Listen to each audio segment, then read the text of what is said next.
লাল লাল করে ভাজা হয়ে গেছে, তুলে নিচ্ছি। তো আমি আজ ভিন্ন স্বাদে চিকেনটা বানাবো। তো আপনারা সম্পূর্ণ ভিডিওটা দেখবেন, খুব ভালো লাগবে।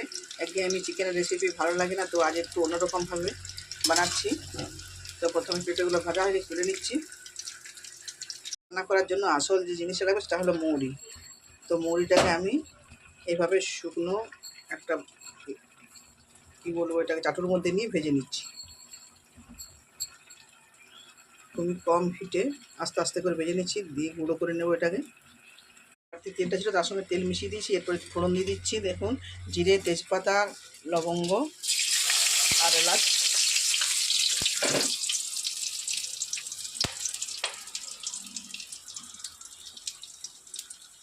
ফোড়নটা ভেজে নিয়ে এরপরের মধ্যে দিয়ে দিচ্ছি কেটে রাখা পেঁয়াজ। আমি যেভাবে করছি ঠিক সেভাবে করবেন, দেখবেন খুবই সুন্দর লাগবে। ভেজে নিয়ে এর মধ্যে মশলা দিচ্ছি, আদা, রসুন আর একটা টমেটো। টমেটোটা সেদ্ধ করে খোসাটা ছাড়িয়ে নিয়ে রেখে দিয়েছি।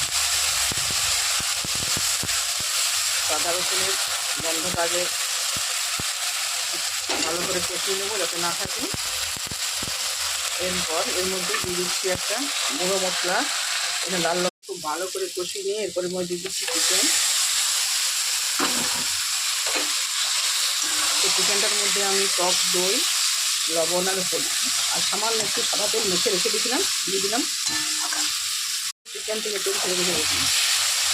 চিকেনটা খানিকক্ষণ কষিয়ে নেওয়ার পর এরপর দিয়ে দিচ্ছি ভেজে রাখা আলু আর পেঁপে। কত সুন্দর চিকেনটা কষা হয়ে গেছে, দেখুন তেল ছেড়ে গেছে, কত সুন্দর তেল ছেড়ে গেছে দেখুন। এরপর আসল যে মশলাটা সেটা কিন্তু এখন দিয়ে দেবে। ঠিক মশলা কষার পরে এই মশলাটা দিতে হবে। এখানে আছে মৌরি গুঁড়ো করে রাখা, ভেজে রেখেছি, সেই মৌরি গুঁড়োটা এখন দিয়ে দিচ্ছি। মৌরি গুঁড়োটা দিয়ে কিছুক্ষণ ভালো করে কষিয়ে নেব। এরপর দিচ্ছি চিনি,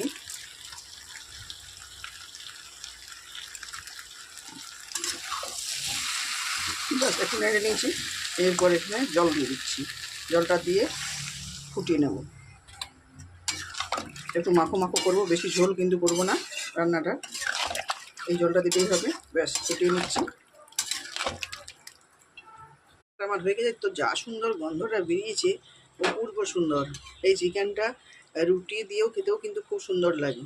তো আমরা ভাত দিয়ে খাচ্ছি। তো এত সুন্দর কালারটা এসছে, দেখুন কত সুন্দর কালারটা এসছে। তো আপনারা একবার রান্না করে খেয়ে দেখবেন, খুবই সুন্দর লাগবে। আর আমার এই রেসিপি যদি ভালো লেগে থাকে তো আপনারা অবশ্যই লাইক, কমেন্ট, শেয়ার করবেন, আমার পাশে থাকবেন।